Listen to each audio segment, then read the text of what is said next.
I sat down to do this message at 333. So this number is going to be significant for someone.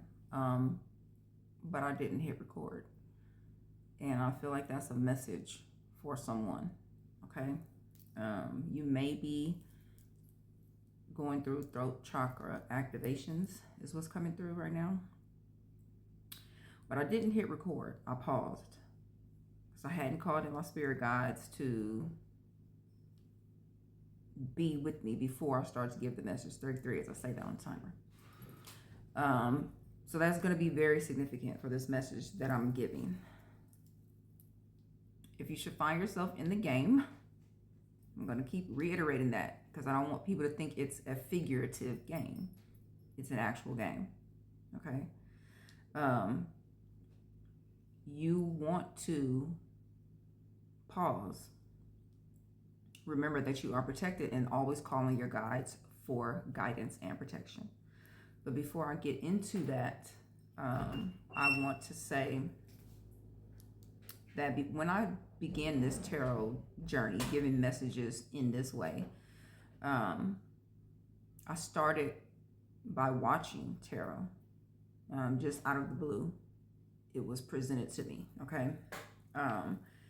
And I noticed that over time, I would see that tarot readers were saying, this is for entertainment purposes only, okay? Now, it is my personal opinion that to say that your abilities and gifts are being used for entertainment purposes is a self-betrayal, okay? I began my journey through this tarot world, giving messages, letting it be known that my gifts and abilities are never for entertainment purposes. And so I will state that again. My gifts and abilities are not for entertainment purposes. So if you're coming here, you're guided here for a message, know that I am working with my guides to bring you a message for your highest and greatest good through my abilities.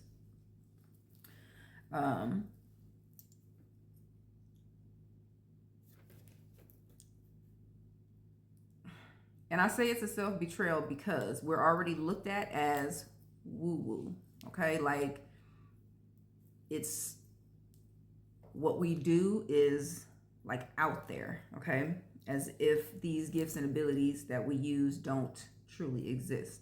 So that's why I say it's a self-betrayal. Because you're feeding into, oh, this is entertainment. And though I may bring through messages that may be funny at times, it's never for entertainment purposes, okay? Now, when I speak of this game that you wouldn't think will be coming from the spiritual community that's being played, it's being played by two sides of the same coin is what I want to say, okay? So I feel like 333 on the timer now, it's, first of all, it's a game to take you out of the game. I'll just say that. But there are some who feel like they're coming from a place of just bringing justice, okay? Or making sure you remain in your authentic self as you do what you do, or remain walking a path of integrity. And on the flip side of that coin, there are those in this game to take you to the point of unaliving yourself, okay? Now, no matter which way you look at it, it's 345 on my clock. No matter which way you look at it, whichever side of the coin it is, it's a game being played. 0440, as I say that. Now, when I come to do messages, I'm asking for a message from the collective. I'm doing what I'm called to do, okay? And I feel like, and I'm, communing with my guides to bring through these messages, and I've been getting a lot of downloads. But what it feels like to me is people are taking it upon themselves to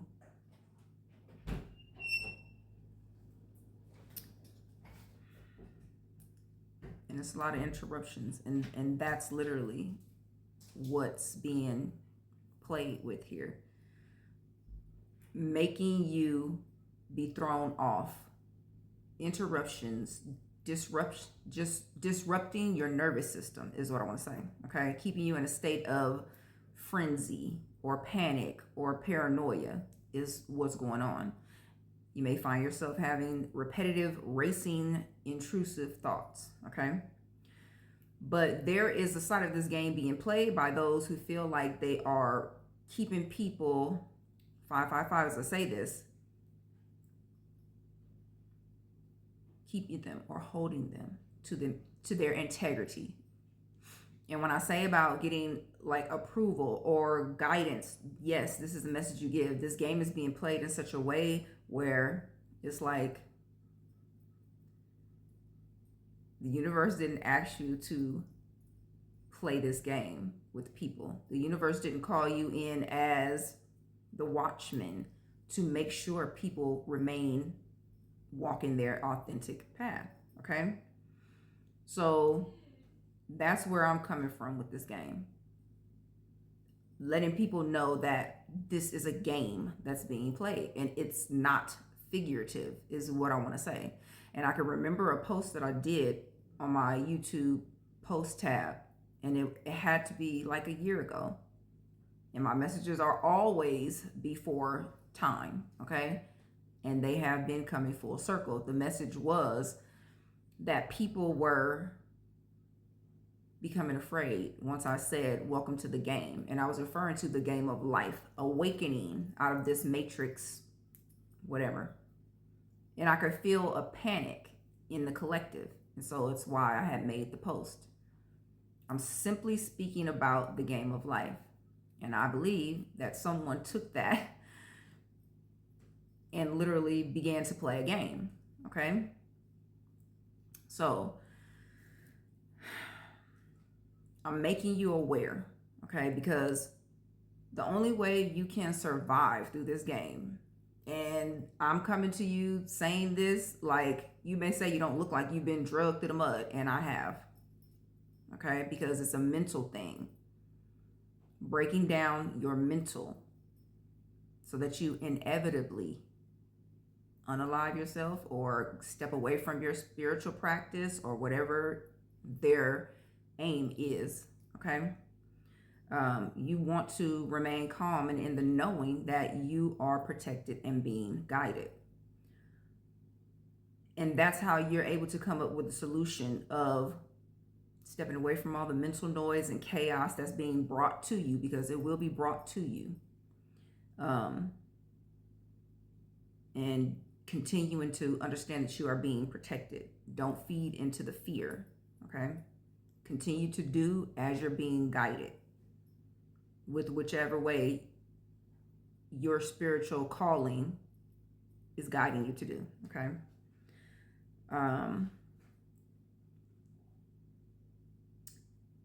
many times my guides have brought up the reference of a person who was in her spiritual journey and was, I want to say, driven away from it. This particular person, prior to me even knowing anything about tarot or starting my journey in this way on social media, I was guided to her story, and I don't know why. I know why now, but back then I didn't. And this person was pretty much tricked out of her spot, is what I want to say. It's the way Spirit gave it to me today. Okay, tricked out of her spot.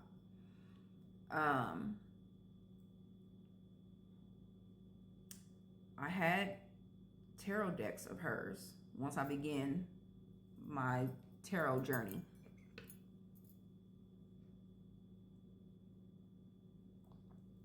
And I'm saying all this to say is that when you attach yourself to negative energy, you can be affected. Okay. Now, this person And this game, whoever is doing it, wherever it's coming from, wherever it's coming from, it had to have been going on for a long time. Okay? Because this person is older and she came from way back when. Okay? But she was feared out of doing her calling. And I had been getting the phrase renouncing the cross. And I didn't know why, but I thought it was coming through as someone's confirmation. And maybe it has, but it has to do with the story. Renouncing her faith, her religion, to go into spirituality. And what ultimately happened was she was feared back into the world of religion that she had left. Okay? And it just so happened that me going through all this, I ended up selling some of my tarot decks. And my guides brought it to my attention today as they're running her story through my head again. I don't have any of her tarot decks anymore. I sold them. Just like unbeknownst to me. It never even crossed my mind. All the ones that were from her, I don't have anymore. I sold them.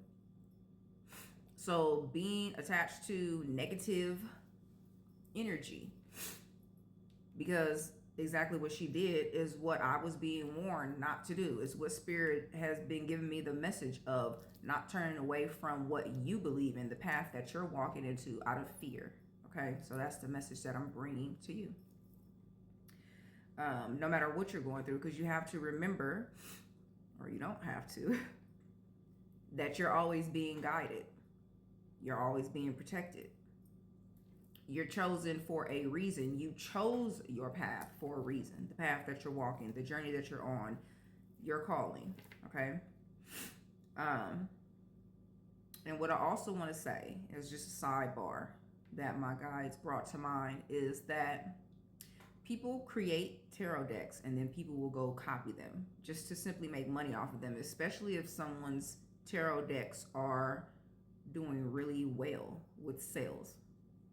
People will make mock copies, and some of them I began to purchase. The original creator of the deck, their intentions are in the deck. It's why you pick up on certain imagery and things of that nature. If someone copies their deck and they're selling it simply to make money, that's negative intentions. So if you're purchasing knockoff decks, which I won't do again, the intention that they have, which is solely negative, is attached to that. Okay, so that's just, I guess, a reminder for someone who may do so. But all of the decks I have are originally created. So there's positives and negatives to going through what I was being prepared to go through. Okay. And what I'm now preparing you, if you may find yourself in this position. 9 times out of 10, I'm giving this message to somebody who is going through or will go through what I'm going through. And I've said it many times. I come to give the message and I go through the things before I have to give the message. So just be mindful if you're coming across this message. The thing about these people who are running this game is that they understand universal law very well. Okay. The thing is, they also know the loopholes. So when I spoke about in a previous message, terms and agreements, terms and conditions, or whatever else they're being reworded as these days, my guys let me know at some point in time, there were some terms and conditions that I agreed to. Okay. And we know, I know for sure I do it. I rush through those terms and conditions because who understands all that legal jargon? Okay. You don't, and you won't unless you're in that field, and they know that. And that's why terms and conditions are written as they are. And many things that we use, apps, the internet that we didn't used to have to agree to those terms, we now have to we now have to agree to in order to use. And I'm saying all this to say, be mindful of how you're using social media, these apps, and what you're agreeing to. Because any of it could make you be participating in something that you don't want to be a part of. Also, let me just state this. Because of the status of those running the game, there's no way you could fight this unless you do it spiritually. And there is a reason why it's said every battle is not yours to fight. Because physically, it's not a battle for you to fight. It's for your spirit team to take care of, because only they can. The battle you have to fight is spiritually, mentally remaining strong as you navigate your way through whatever hellish thing they may drag you through. Okay? Now, like I said, I may not look like I've been drugged through hell, but I have. The thing is, I looked at it in a different way. I'm going to say this. Through anything in my life, I've never looked at myself as the victim. Okay? So I didn't take this as through a victim standpoint. I simply looked at it, how do I get through this? Okay? So that is just for anyone who may need that guidance. Your spirit team will handle it, okay? And now as far as these terms and conditions, and I laugh because I have to laugh, because what do you do but trust, believe, okay? It's all you can do. But I wish, okay, I wish there was some way that I could level the playing field when it comes to these terms and conditions. Come up with a way, a solution, invention, so that we know what we're getting into, okay? When we come across these terms and conditions, which are stated in such a way you don't know what you're actually getting into, okay? And for now, that is the message until I'm guided to go any further with this message. But may it have been helpful in the way that you need it most. Take care.